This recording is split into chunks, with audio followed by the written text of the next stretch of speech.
New imperialism, motives and methods.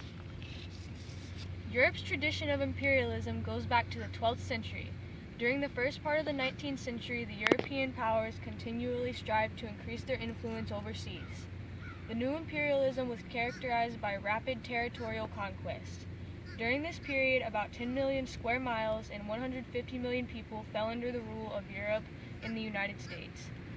At this time, the imperial powers used economic and technological advancements to bring dependent regions into the world economy for food and raw materials.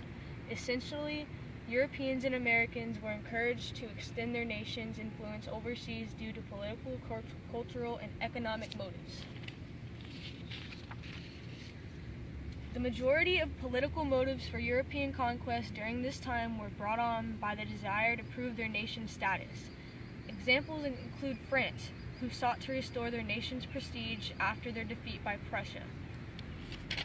Great Britain felt the need to protect their title of the world's largest empire. However, political motives weren't just limited to statesmen in capital cities. Colonial governors and officers often practiced their own diplomacy in their area.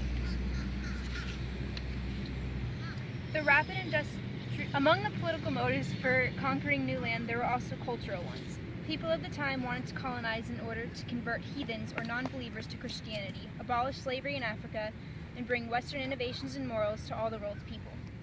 Many women joined the missionary societies in order to soften the harsh colonial rule, while young men desired to seek adventure and glory through their voyages overseas. By the 1890s, imperialism became a popular cause and an extension of nationalism at the time. The rapid industrialization of Europe and North America stimulated the demand for materials such as copper, tin, chrome, manganese, coal, gold, diamonds, cotton, rubber, sugar, coffee, tea, and tobacco. Due to a recent depression, European businessmen seek to secure these raw tropical materials, ending with their investments in conquering of lands that can successfully provide this for them. In order to successfully conquer and explore faraway lands, empire builders needed the means to achieve their objectives. Fortunately, the Industrial Revolution provided this for them. During this time, Europeans and North Americans dominated the oceans with their steamboats and gunboats. Not only that, but their new rifles and machine guns made them extremely superior when it came to battles for land, a great example being the Battle of Omdurman.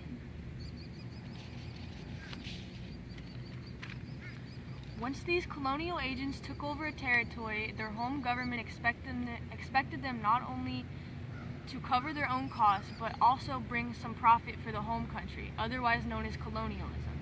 An important factor was the presence or absence of European settlers. For instance, in colonies with fewer white settlers, the European government ruled autocratically. During this time, women seldom took part in the early stages of colonialism, remaining subordinate to men during this period of imperialism. In summary, Europeans and the Americans conquered about 10 million people and 10 million square miles and 150 million people by 1914. They owe their success to their need to prove their political and cultural superiority, as well as their advanced technological innovations. These colonial agents transformed the societies and peoples they ruled.